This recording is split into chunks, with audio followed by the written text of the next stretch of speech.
On the way out here, I passed a brush pile, and I took my saw and I cut this piece of wood off because I think there's something here that might be super helpful to you and to me. Now, if you know me at all, you'll know that I think that nature is intrinsically valuable, and I think that there is so much for us to learn from nature if we can humble ourselves enough to learn it. So check this piece of wood out. You'll see this little dot right here. That is called the pith. And the pith is actually the kind of the mother of the tree, if you want to think of it like that. So the pith would include all of the mother cells of the tree. But if you look again, you'll notice these circular patterns, sometimes a little more oval shaped, but you'll notice these patterns that encircle the pith. You might already know this, but those are known as growth rings, annual growth rings. So as a tree grows, it actually grows laterally, and it expands each year, adding one more layer to the tree.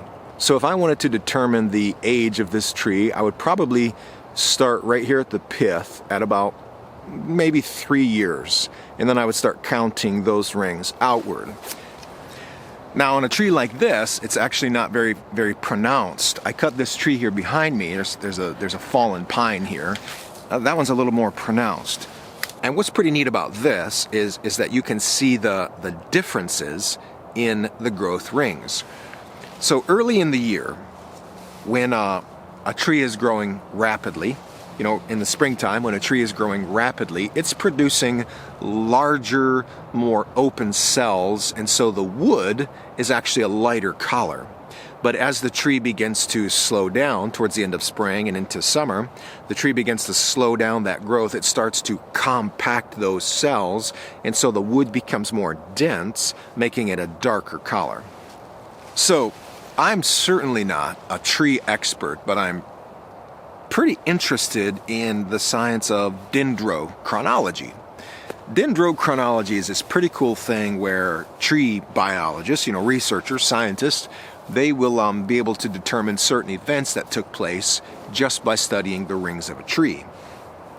For example, if a tree has a long period of drought, say 10 or 15 years of drought, then as you can imagine, the growth rings are going to be very close together. They're going to be very compact because the growing season wasn't as good, and that tree didn't flourish during that time.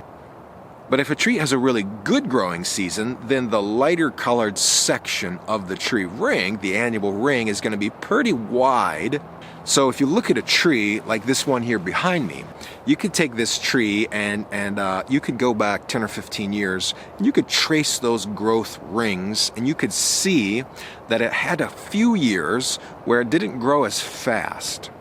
And it's most likely that that particular spring, the tree just had a shorter growing season. And then you'll see other years where the tree had a longer growing season and a shorter time of dormancy. That's because the tree just, it was a better year. When I was walking up here, I also passed a big oak tree that somebody has been cutting. And now this is kind of neat because looking at the oak tree, you can see a pretty pronounced anatomy of the tree. So there's the pith, right? That section in the middle. And then there are these other lines that sort of grow out from the pith. Now those are called pith rays, and their function is simply to add tensile strength to the tree. So if I take this twig, you'll see that it snaps very easily. And that's because something this small doesn't have a lot of tensile strength. Tensile strength is the ability of a thing to withstand tension without breaking. Starting at the pith, if you work your way out, you'll see this section that is known as the heartwood. Now the heartwood is earlier growth. It's old wood cells. But if you continue outward, you'll come to this lighter section that circles the heartwood before you get to the cambium and the bark. That's called the sapwood. And when we were tapping maple trees in upstate New York, that's what we were putting our spile into. Because in the spring, when the tree starts to signal for all of that stored starch and energy and all of those nutrients that it's stored in its root system over the long winter, as the tree starts to signal for those nutrients, that sap, the water in the tree, begins to carry those nutrients up through the cells in the sapwood. And so when you tap a tree, you're putting a spile into the sapwood, and you're just interrupting the flow of the sap as it goes upwards, and then you collect the sap and you can make maple syrup. So think about the sap section as kind of like a highway of nutrients that travel up through the tree and in the fall back down through the tree in order to stabilize that tree so that it can survive winter. But moving out from the sapwood, there's this really narrow membrane. It's like a skin. You can imagine your own skin. It's called the cambium. The cambium's pretty cool because it's so vital to the tree. It's like the most narrow part of the tree, and you actually can't see it in this video, but the cambium is like the skin of the tree. Now, the cambium should never be damaged. Sometimes you'll see people who want to kill a tree, and they'll do something called girdling the tree, which means to cut the cambium all the way around the tree.